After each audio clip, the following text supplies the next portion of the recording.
Around 5,000 years ago, human beings were only just beginning to experiment with living in large, densely organized groups. In the early empires of Egypt and Mesopotamia, expansion was driven by conquest, with leadership and warfare inseparable. These societies were ruled by absolute monarchs who directed the labor of thousands to build massive monuments to their own divinity. Yet in the Indus River Valley, a different type of society was emerging at the same time. This civilization occupied over 1 million square kilometers, a territory significantly larger than its contemporaries in the Middle East and North Africa. It possessed engineering that challenges our modern understanding, but it left behind no evidence of military conflict before it eventually vanished. The specific physical record of the Indus Valley forces us to look closer at what actually triggered the development of these first great cities. The ruins of Mohenjo-Daro reveal a level of urban planning that was centuries ahead of its time, with cities built on a strict, predictable grid. Beneath these streets, the residents constructed an integrated sewage system that provided sanitation to the entire population.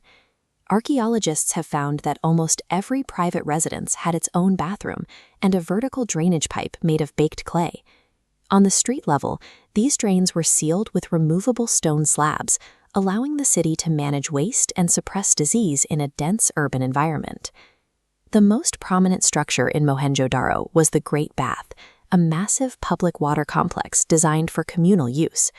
To make the tank watertight, the builders applied a thick layer of bitumen, natural tar, between the layers of brickwork. The city's engineering resources were focused on public health and maintaining shared infrastructure for the entire population. Despite decades of intensive excavation at these sites, archaeologists have failed to find one thing common to almost every other ancient city: weapons. While Egypt and Mesopotamia have yielded thousands of swords, shields, and spearheads, the Indus sites are virtually empty of military hardware. This absence extends to their art. This figure, often called the priest king, is one of the few representations of authority ever found. He wears no armor, carries no weapon, and possesses none of the aggressive iconography typically used by ancient rulers to project power. We know they were a literate society because of the thousands of small clay seals they left behind, each one intricately carved with figures and text. Along the top edge of these seals are rows of distinct characters that clearly represent a formal writing system. But because there is no bilingual text to provide a key, even our most advanced computers cannot translate a single word of the Indus script. They were one of the largest and most communicative societies of the ancient world, yet their actual names and history remain a complete mystery. Around 1900 BCE, the populations of these perfectly engineered cities began to drop. Within a few generations, they were abandoned.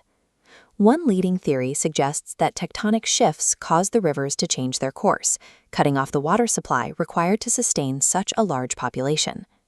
Others argue that catastrophic flooding or a fast-moving epidemic may have overwhelmed the city's sanitation systems.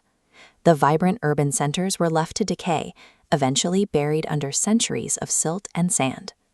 When this society disappeared, the record of its specific social organization was lost, leaving only these silent ruins behind. The ruins suggest that large-scale cooperation and technological progress were achieved here without the visible presence of warfare that defined so much of the ancient world. What do you think is the most likely reason this civilization vanished so suddenly? Let us know your theory in the comments.